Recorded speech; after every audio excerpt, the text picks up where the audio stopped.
فدراسیای بوکس ولایت چلیابینسک روسیه از مرگ ورزشگر 18 ساله زوده تاجیکستان ابراهیم اسانوف خبر داد.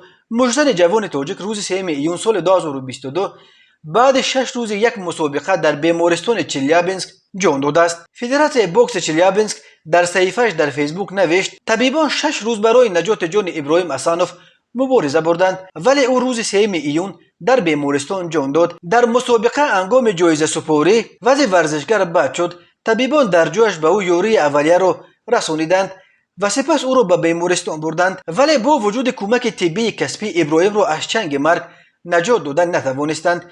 فدراسیای بوکس ولایت چلیابینسک به نزدیکان ابراهیم اسانوف اظهار همدردی میکند. به خانواده بسیار کمک و پشتیبانی لازم رسانیده می شود. حالا خویش و تبار ابراهیم اسانوف اسناد لازمی را جمع‌آوری دارند تا جنازه او را برای دفن به وطنش تاجیکستان برند. بنا به اطلاع نشریه‌های محلی ورزشگر تاجیک زوده تاجیکستان قبلا به MMA مشغول بود و چند پیش در مسابقه در این نوع ورزش اشتراک کرده بود ولی بعد از روسیه به کشور دیگر رفتن مربیش ابراهیم اسانوف به بوکس رو آورده است. فاجعه روز 27 می در مسابقه ولایتی بخشیده به جشن غلبه رخ داده است. اسانوف که در وزن تا 60 کیلو هنرنمایی میکرد در مرحله نیم نهایی از رقیبش شکست خورد ولی بعد انجام رقابت تا کنج خودش رفتن نتوانست و به ناگاه از پا افتاد. به او در بالای رینگ کمک اولیه رسانیدند و زود به بیمارستان بردند ولی روز 3 میون بعد 6 روز این جوان تاجیک در روی کت جراحی جان باخت. مربی ابراهیم گفته است علت مرگ او جریان تمرین ها یا شدت مسابقه اخیر بودن نمیتوانست ولی وزارت ورزش و تربیت جسمانی ولایت چلیابینسک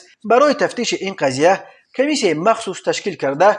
مربی ابراهیم اسانوف و داور او نبرد آخرین به طور فوجوی انجام یافته را تا انجام این تفتیش از حق فعالیت محروم کردند. یکی از مربیان محلی به کامسomolskaya pravda چلیابینسک گفته است که نبرد آخرین ابراهیم از نبرد بوکس دیده بیشتر بلت و کوب مانند بود. ابراهیم زیر بارون ضربه ها ماند و حتی دچار نکداون شد ولی داور بازی را قطع نکرد. متاسفانه این بیشتر به یک زنوزنی در کوچه مانند بود. تا به نبرد بوکس ورزشگران تاجیک زیاد در روسیه مجبورند برای تامین زندگی خود سلامتیشان و حتی حیاتشان را به خطر گذاشته برای پول به میدان میبرایند.